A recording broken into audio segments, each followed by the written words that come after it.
گھروں سے نکال دیا۔ مسلمانوں، تمہارے خیال میں بھی نہ تھا کہ وہ نکل جائیں گے، اور وہ لوگ یہ سمجھے ہوئے تھے کہ ان کے قلعے ان کو اللہ کے عذاب سے بچا لیں گے،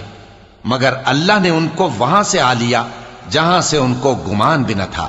اور اس نے ان کے دلوں میں دہشت ڈال دی کہ اپنے گھروں کو خود اپنے ہاتھوں اور مومنوں کے ہاتھوں سے اجاڑنے لگے۔ تو اے بصیرت کی آنکھیں رکھنے والو، عبرت حاصل کرو۔ اور اگر اللہ نے ان کے بارے میں جلا وطن کرنا نہ لکھ رکھا ہوتا تو ان کو دنیا میں بھی عذاب دے دیتا، اور آخرت میں تو ان کے لیے آگ کا عذاب تیار ہے ہی۔ یہ اس لیے کہ انہوں نے اللہ اور اس کے رسول صلی اللہ علیہ وآلہ وسلم کی مخالفت کی، اور جو شخص اللہ کی مخالفت کرے تو اللہ اسے سخت عذاب دینے والا ہے۔ مومنوں، کھجور کے جو درخت تم نے کاٹ ڈالے یا ان کو ان کی جڑوں پر کھڑا رہنے دیا، سو یہ اللہ کے حکم سے تھا، اور اس سے مقصود